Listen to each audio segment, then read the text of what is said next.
Pit stops can win or lose a race. They are fundamental to the success of each F1 team. It's also placing more responsibility on the mechanics and less on the drivers. Hey guys, welcome back to GP Blog. My name is Cameron Smith. Now, Formula 1 is far more than just the drivers. Someone like Mercedes has over 600 employees working on the team, with Lewis Hamilton and Valtteri Bottas at the moment, the two guys who actually end up driving the car. There are engineers, team principals and senior management, strategists, mechanics, as well as people working in IT, communications and almost everything imaginable. Involved in the mechanics are the pit crew, who have the somewhat unenviable job of changing primarily tyres, but also front wings and any other potentially damaged parts of the car. Changing tyres is the most prominent job for the pit crew, with every driver required to pit at least once per race to change their compound of tyre. This can also happen more than once depending on the strategy chosen by the team in question. Despite being part of the race, the drivers play no part in their tyre change except for hitting their mark in the pit lane. However, pit stops can win or lose a race. A slow stop and you can be out of the running, while a well executed quick stop can lead to an overtake in the pits. Therefore, they are fundamental to the success of each F1 team and are practiced fairly often in order to perfect them. Red Bull place the most focus, time and energy on pit stops, and that's why they are regarded as the best in the business. Before this season, they were regularly completing pit stops in under 2 seconds, which is extremely quick. However, this season, the Austrian outfit have suffered from slow pit stops like never before.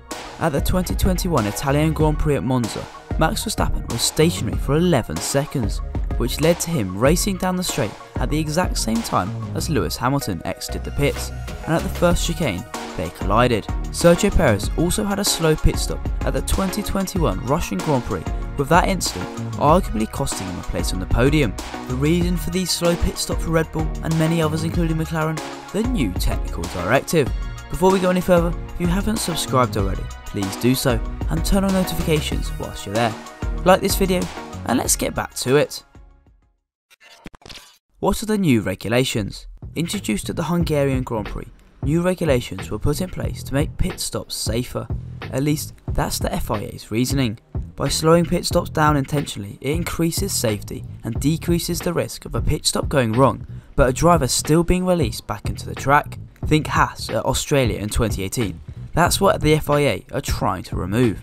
They have released a technical directive rather than a regulation, meaning the information hasn't been fully released to the public. There are now minimum times a mechanic can put a wheel nut on, for example. All the actions in the pit lane now have to be manual, not automatic. Unlike before, the 4 mechanics operating a wheel gun now have to press a button before the driver's light turns green, which means human error plays a bigger role than before. If one of those mechanics is slow to press the button after focusing on changing a tyre, then the driver simply can't be released. This element of human error has extended pit stops, and teams are still getting used to these new directives. An adjustment period was expected, and it certainly happened. Before this change, there were concerns that mechanics weren't checking the wheel nut was fitted correctly onto the tyre, and hence creating a risk. These changes have meant that they should check the tyre before clicking the button. Once all the mechanics have signalled things are correct, the light turns from red to green and the driver is able to leave his pit box.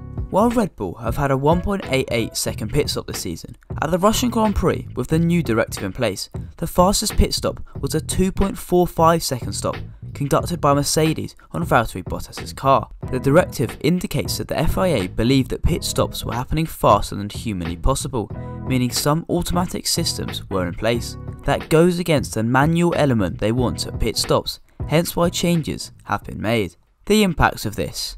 These newer, slower pit stops have already had a greater impact on the racing on track. As mentioned, Verstappen would have been a long way down the road had Red Bull not suffered such a slow pit stop at Monza, and there have been plenty of other examples. As such, these pit stops have made for some dramatic battles and added tension, stress and excitement to a Sunday race, but it's also placing more responsibility on the mechanics and less on the drivers. Whether that's a good thing or not is up for debate, as F1 is a team sport no matter what anybody says, but drivers have been completely ruined by these slower pit stops already. On-track battles are excellent, as is a strategic battle for different reasons, and F1 are trying to experiment to make the sport more exciting and accessible, but this might not be the way. However, Safety is the #1 priority, so it does make sense. Furthermore, once the mechanics get used to these new systems put in place, errors will become less frequent and it'll be back to a relative normal. What do you think about the new pit stops directives? Are they a good thing or not? Let me know in the comments section down below, and I'll catch you next time.